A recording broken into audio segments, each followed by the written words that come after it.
Guarantee ఇవ్వలేమని చెప్పి NDAC వాళ్ళు చెప్పారు. ఆయన చీల్చి చెడ్డాడతాడు. అందుకని ప్రజలకు విజ్ఞప్తి చేస్తున్నాం, మా బడ్జెట్ చూడండి, కేసీఆర్ గారు మాట్లాడిన మాటలు చూడండి. ఇవాళ ఇంకా వారం రోజులలో 1.5 లక్షలు చేస్తున్నాం. ఆగస్టు 15కు 2 లక్షల లోపు చేస్తున్నాం.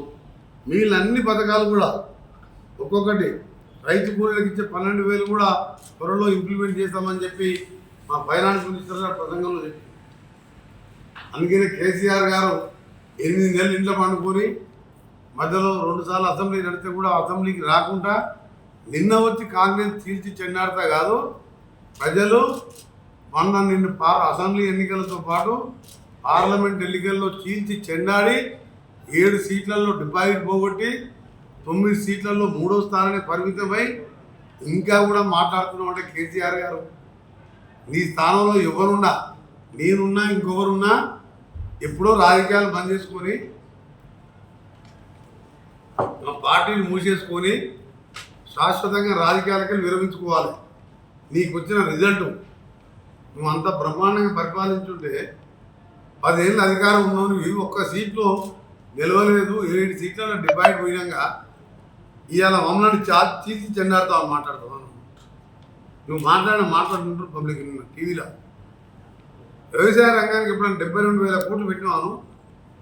వ్యవసాయ రంగం అంటే ఒక లోన్లు మాఫీ చేయడం, ఒక రుణమాఫీ చేయడం, రైతు బందే కాదు, స్ప్రింక్లర్ ఇవ్వడం, డ్రిప్ ఇవ్వడం, రైతులకు సబ్సిడీలు మీద ఇవ్వడం, ఇలాంటి ఎన్నో కార్యక్రమాలు తీసుకొస్తానికి మా ముఖ్యమంత్రి గారు, మా ఫైనాన్స్ మినిస్టర్ గారు, మా క్యాబినెట్ మినిస్టర్ అందరం కూర్చొని ఇలా రైతు బడ్జెట్ పెట్టాం.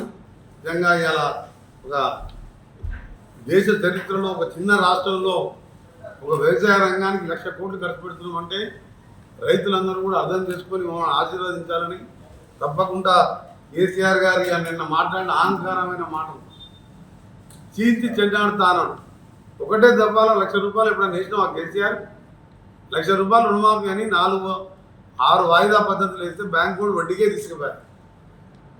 ఇలా 6,000 మంది రైతులు, ఇలా 11 లక్షల మంది రైతులకు ఒక్కోసారి 80-90 లక్షల లోపు మంది మాఫీ అయినాయి. ఇంకా వారం రోజులు 1,00,000. ఒక్కసారి 1,00,000, 2 లక్షలు ఎప్పుడైనా రైతుకు చరిత్రలో గతంలో మన్మోహన్ సింగ్ మాఫీ చేసారు, సోనియా గాంధీ గారు, రాహుల్ గాంధీ, రాజశేఖర రెడ్డి గారు ముఖ్యమంత్రి. అందుకే మా జిల్లాకు సంబంధించిన నీటిపారుదల ప్రాజెక్టు సొరంగం నుంచి మొదలు పెడితే బ్రాహ్మణ విల్లంలో కూడా 10 రోజులలో ట్రయల్ చేస్తున్నాం.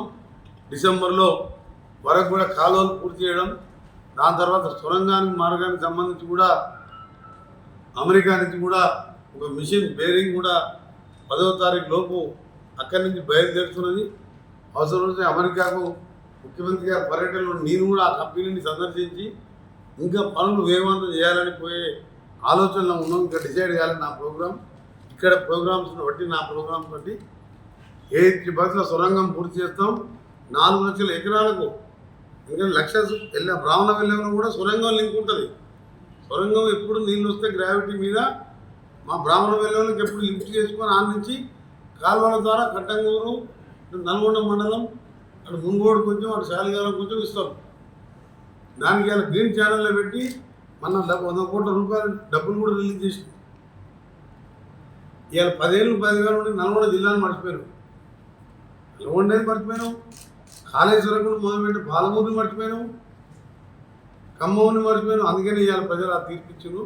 నువ్వు అందుకని నిన్న మాట్లాడిన మాటలు తీర్చి చెండాడుతా, ఇవన్నీ 1వ తారీఖు ఉద్యోగులకు జీతాలు ఇవ్వలేని చేతగాని వారి నువ్వు శ్యామనోట్లు తలకాయ పెట్టిందంట, ఉద్యమం చేసిందంట. నేను అనిశ్చితంగా మాట్లాడుతున్నాను. ఇక పనికిరాని మాటలకు ఎందుకని నేను సమాధానం చెప్పలే. 100 రూపాయల పెట్రోల్ దొరుకుతుంది, అగ్గిపెట్టి దొరుకుతుంది, ఆయనకి 20 పైసలు అగ్గిపెట్టే. ఈయన శ్యామనోట్ల నిమ్స్ హాస్పిటల్లో దవాఖాన చేస్తే వాడు చచ్చిపోతారా? అన్ని అటువంటి అబద్ధాలు మాట్లాడుతుంటే ప్రజలు నవ్వుకుంటారు. ఎందుకంటే మన 16 సీట్లు ఓడగొట్టాక ఉద్యమం చేసిన ఓడగొడతాడా? దొంగ నాటకాలు కాకపోతే, నువ్వు మోడీతో కుమ్మక్కు కాకపోతే ఎందుకు నువ్వు ఇవాళ గవర్నమెంట్ కేంద్ర ప్రభుత్వం బడ్జెట్ మీద ప్రశ్నించం? ఇంత మంచి బడ్జెట్ పెట్టా మా ప్రభుత్వాన్ని హర్షించకపోయినా నోరు మూసుకొని కూర్చోవాలి తప్ప తీర్చి చెండాడతాడు. అందుకని ఆ కోపంతో చెప్తున్నాను. నేను ఇవాళ తీర్చి చెండాడి 2 సార్లు నేను 6 నెలలు అసెంబ్లీలో పార్లమెంట్లో రేపు లోకల్ బాడీలో కూడా నీకు అడ్రస్ లేకుండా చేస్తాం నీ పార్టీని. అప్పటికి నీ పార్టీ బీజేపీలో విలీనం అవుతుంది, కానీ ఒకవేళ ఉన్నా అడ్రస్ ఉండదు.